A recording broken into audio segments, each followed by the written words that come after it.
रवां साल भी इंतजामिया की जानिब से नए इस्लामी साल यानी मुहर्रम उल हराम 1446 हिजरी के आगाज के साथ मक्कातुल मुकर्रमा में मस्जिद अल हराम की इंतजामिया और अल हरमीन अल शरीफीन की जनरल प्रेसिडेंसी ने गिलाफ काबा को तब्दील कर दिया। कस्बा को तब्दील करने के लिए 159 तकनीकी माहरीन और कारीगर को शामिल किया गया। गिलाफ काबा की तब्दीली के वक्त मस्जिद अल हराम में रूह परवर मनाजिर देखने को मिले, जहाँ हजारों की तादाद में नमाजी और ज़ाहिरीन मौजूद थे जो इस रूह परवर तकरीब का हिस्सा बने। याद रहे कि कस्बा फैक्ट्री से नया गिलाफ काबा मखसूस गाड़ियों में रखकर मस्जिद अल हराम मुंतकिल किया जाता है।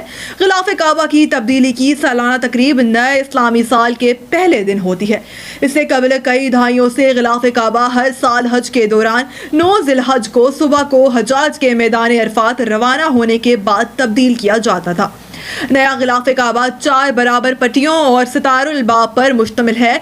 तब्दीली के तमाम अमल के दौरान हर एक हिस्से को अलग-अलग काबा के बालाई हिस्से पर लाया जाता है, जहां से फिर इन्हें नीचे उतारा जाता है और पहला गिलाफ अलग कर लिया जाता है। ये अमल 4 मरतबा बारी बारी दोहराया जाता है जब तक कि नया गिलाफ चढ़ा ना दिया जाए और पुराना उतर ना जाए। गिलाफ काबा के कपड़े की 5 मुख्तलिफ हिस्सों में सिलाई के बाद इसके ज़ीरी हिस्से को तांबे के कड़ों के जरिए जोड़ा जाता है। गिलाफ काबा का वजन 850 किलोग्राम है। ये 98 सेंटीमीटर चौड़ा और 14 मीटर ऊंचा है।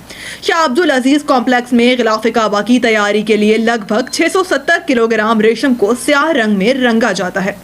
गिलाफ काबा को कुरानी आयात से भी सजाया जाता है, जिन्हें सोने और चांदी के धागों से बुना जाता है। इस अमल में 120 किलोग्राम सोना और 100 किलोग्राम चांदी इस्तेमाल होती है।